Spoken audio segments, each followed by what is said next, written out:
جا کے شکایت کی، یا رسول اللہ صلی اللہ تعالیٰ علیہ وسلم مجھے 2 دن ہو گئے، میں نے پیٹ پہ پتھر باندھا ہوا ہے، میرے سے پیٹ سہارا نہیں جا رہا۔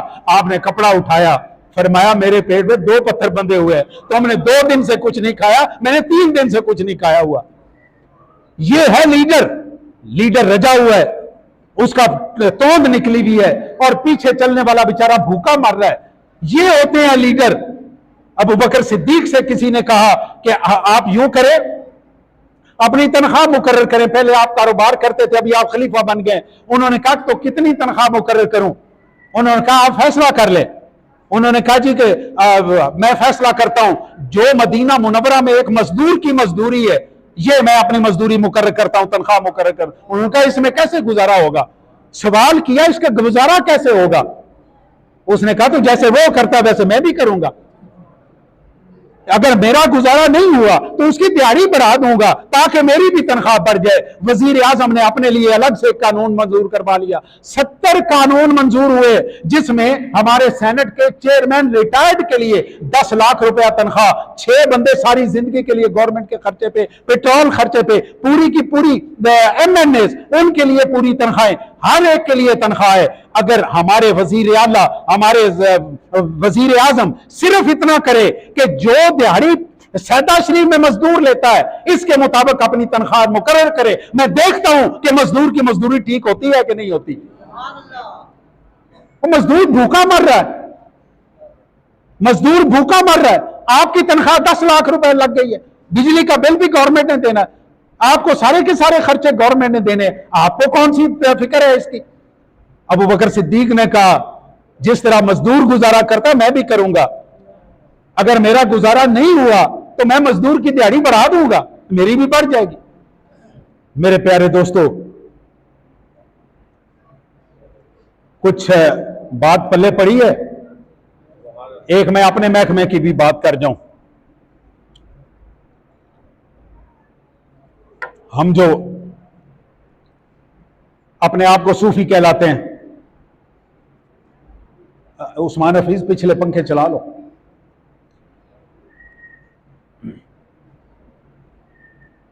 جو ہم صوفی کہلاتے ہیں، پیر کہلاتے ہیں، خانقاہوں پہ بیٹھے ہوئے، ذرا علامہ اقبال کے شعر سنیے، انہوں نے ہماری حالت بیان کی ہے۔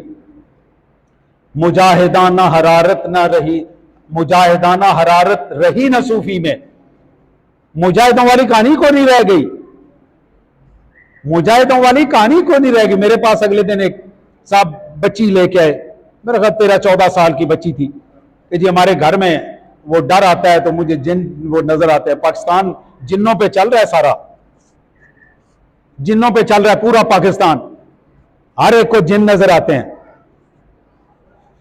میں نے اس بچی سے کہا میرے بیٹے تجھے دکھائی دی ہے؟ کہتی جی بالکل کالے رنگ کی وہ ایک جننی ہے، وہ میرے سامنے آتی ہے۔ میں نے کہا بھی اس طرح کرنا ہے، وہ آ جائے تم نے اس کے بال پکڑ لیں، چانے دیسی زبان، میں نے کہا تو نے اس کے چانے پکڑ لینے ہیں، جو میرے تو ڈاڈی ہے۔ میں کہا اس دنیا تے اللہ تو علاوہ کوئی ڈاڈا نہیں، ڈاڈی وہ ذات ہے نا جو کسی کی جان نکالتی ہے، نکلی ہوئی جان واپس ڈالتی ہے، وہ کون ذات ہے؟ زور سے کہو، وہ اللہ کی ذات ہے۔ ارے بھائی تم مجھ سے ڈرو نا۔ میں نے بچی کو حوصلہ دیا، آپ یقین جانیے رات کو 10 بجے مجھے فون آتا ہے، وہ کہتا ہے میری بیٹی بات کرنا چاہتی ہے۔ میں نے کہا بات کرو، مجھے کہتی ہے حضور جی وہ چانے والی آئی ہے، میں وہ چانے پھڑے نے، میں کہ میرے بچے چھڑنے نہیں۔ ہماری بچیاں ہم نے دماغ میں بٹھا دیا ہے کہ اس کے آگے پیچھے جن ہے، چھت پہ بندہ چلتا ہوا نظر آ رہا ہے، نیچے اس کی جان نکلی ہوئی ہے، اس نے خالد بن ولید پیدا کرنا ہے، اس نے خالد بن ولید پیدا کرنا ہے، اس نے سلطان محمد فاتح پیدا کرنا ہے، اس نے اکرمہ پیدا کرنا ہے۔ میں چلتی ہوں میرے پیچھے اور آپ قبرستان سے تو گزر نہیں سکتے۔ مجاہدانہ حرارت ہاں وہ بچی مجھے اگلے دن آئی، کہتی جی ہون میں انہوں نہیں چھڑنا، میں بڑی تگڑی ہو گئی۔ میں نے کہا تو بہت تگڑی، میرے جتنے بھی یہ پیر پیسے بٹورنے کے لیے جھوٹ بول کے کہ تمہارے اوپر جن ہے، جھوٹ بول کے اتنے پیسے، اتنے پیسہ فلانا دے جائے، اتنے پیسہ فلانا دے جائے، اتنا جھوٹ بول کے آپ کرتے ہو. ایک جھوٹ اتنا بھی بول لو کہ یار تیرے ساتھ کچھ نہیں ہے، اس کو تگڑا کرو، اس کے اندر قوت پیدا کرو، طاقت پیدا کرو. اس عورت کے اندر، اس بچی کے اندر اگر کل طاقت آ گئی تو ہمارے ہاں خالد بن ولید پیدا ہو جائے گا، عمر بن خطاب پیدا ہو جائے گا. ہمارے ہاں یہ لوگ پیدا کرنے کی ضرورت ہے. مجاہدہ نہ حرارت رہی نہ صوفی میں، بہانہ بے عملی کا بنی شراب الست بربکم، الست بربکم، تہاڈا رب کون ہے؟ اللہ تعالیٰ نے جب سارے انسان بنا لیے تو سوال کیا الست بربکم، سارے کے سارے بولے بلا یا اللہ تو ہی ہمارا رب ہے. اب ہم نے تصوف سارے کا سارا اس الست اور بلا میں رکھ دیا. جو بندہ آیا ہاں جی ہم نے اللہ اس وقت سے مان لیا. ارے بھائی اللہ کو تو مانا ہوا ہے، اللہ کی بھی تو مانو نا. اب الست سے آگے چلو. کل ساحل دریا پہ کہا مجھ سے خضر نے، حضرت خضر علیہ السلام کا پتہ ہے نا، خضر علیہ السلام کا تو تعارف ہے نا. علامہ اقبال کہتے ہیں کل میں دریا کے ساحل پہ، دریا کی پٹی پہ ساتھ ساتھ چل رہا تھا تو خضر علیہ السلام آ گئے اور انہوں نے مجھے ایک بات کی. کل ساحل دریا پہ کہا مجھ سے خضر نے، تو ڈھونڈ رہا ہے سمے افرنگ کا تریاک، کہ جو فرنگی کا، مغرب کا ایک زہر ہے، تو اس زہر کا حل ڈھونڈ رہا ہے. حضرت خضر علیہ السلام کہتے ہیں کہ تو وہ ڈھونڈ رہا ہے، میں تجھے اس کا تریاک بتاتا ہوں. سنیے ذرا. کل ساحل دریا پہ کہا مجھ سے خضر نے، تو ڈھونڈ رہا ہے سمے افرنگ کا تریاک، ایک نقطہ میرے پاس ہے شمشیر کی مانند. میرے پاس ایک تلوار ہے، میرے پاس ایک تلوار ہے جو اس کا حل ہے. یہ صبر کی غلط تشریح کرنے والے یہ دھیان سے سنے، یہ کوئی صبر نہیں ہے کہ کوئی بندہ مجھے مار جائے اور میں چپ کر جاؤں.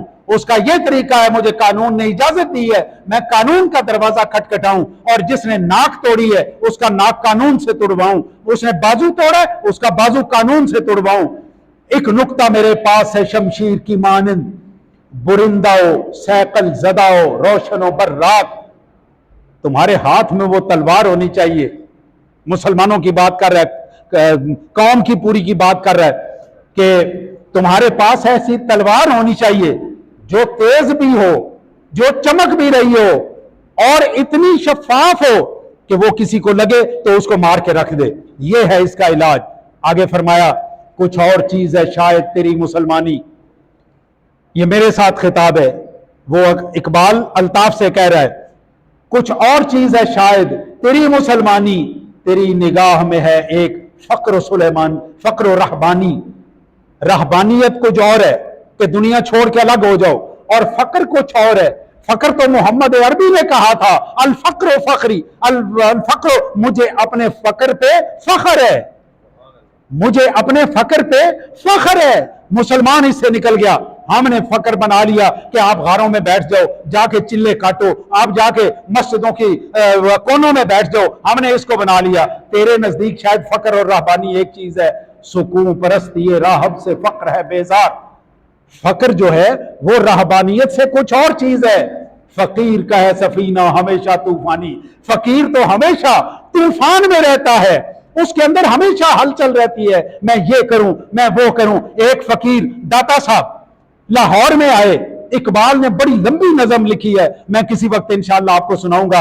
ایک فقیر لاہور میں آیا، اس نے پکڑ کے لاہور اور لاہور کے ارد گرد میں رہنے والے ساری کی ساری نسلوں کو کلمہ پڑھا دیا. یہ ہے نا فقر. یہ فقر مرد مسلمان نے کھو دیا. یہ جو فقر تھا داتا صاحب والا جس پہ رسول اللہ فخر کرتے تھے صلی اللہ علیہ وسلم، یہ فقر مرد مسلمان نے کھو دیا. جب سے رہی نہ دولت سلمانی اور سلیمانی، جب سے یہ ہاتھ سے گیا نہ سلیمانی رہ گئے. سلیمان کون تھے؟ جن کے پاس اس دنیا کی سب سے بڑی حکومت تھی. چرند پرند درند زمین کے آسمان کے تمام مخلوقات ان کے، یہاں تک کہ شیطان اور جنات وہ بھی ان کے تابع تھے، ان کی حکومت میں تھے. اور دوسری سائیڈ پہ سلمان فارسی رضی اللہ تعالیٰ عنہ، فقیر درویش، پیسہ کوئی نہیں ہے، رسول اللہ صلی اللہ علیہ وسلم کی غلامی میں آ گئے۔ علامہ اقبال کہتے ہیں جب سے تو نے فقر چھوڑا نہ تو سلمان رہ گیا نہ تو سلیمان رہ گیا، دونوں چیزوں تیرے ہاتھ سے گئی۔ میرے دوستو، تیری متاع حیات علم و ہنر کا سرور، میری متاع حیات ایک دل ناصبور۔ ڈاکٹر صاحب آپ کو اردو آتی ہے، ماشاءاللہ شعر لکھتے کہتے ہیں تیری متاع حیات، تو اب صرف اور صرف علم میں رہ گیا ہے، اور علم کا سرور کہ کوئی ایسا نقطہ بیان کرو جس کے ساتھ سارے بیٹھے ہوئے خوش ہو جائے، تو ان چیزوں پہ خوش ہو رہا ہے، اور میں کہ میرے اندر آگ لگی ہوئی ہو، میں تڑپ رہا ہوں ایک نیا کام شروع کرنے کے لیے۔ میری متاع حیات ایک دل ناصبور۔ میرے پیارے دوستو، یہ صبر اگر ہے تو یہ صبر بالکل ٹھیک ہے۔ اگر وہ صبر ہے کہ جی مجھے کوئی مار گیا یا مسلمان کو مار گیا اور سارے کے سارے مسلمان اس کے آگے لیٹ گئے، تو یہ کوئی صبر نہیں ہے۔ اللہ تعالیٰ آپ کو بھی وہ ہمت عطا فرمائے اور پورے عالم اسلام کو وہ ہمت عطا فرمائے کہ ہماری طرف میلی آنکھ کوئی دیکھے تو ہم ان کے اس طرح سے نکالیں، آنکھیں نکالیں جس طرح ہم نے ایک زمانے میں ایران اور روم کی نکالی تھی، اور جس طرح ان کو کلمہ پڑھایا تھا اسی طرح ہم ان کو کلمہ پڑھانے کے قابل ہو سکیں۔ وآخر دعوانا ان الحمد للہ رب العالمین۔ جن دوستوں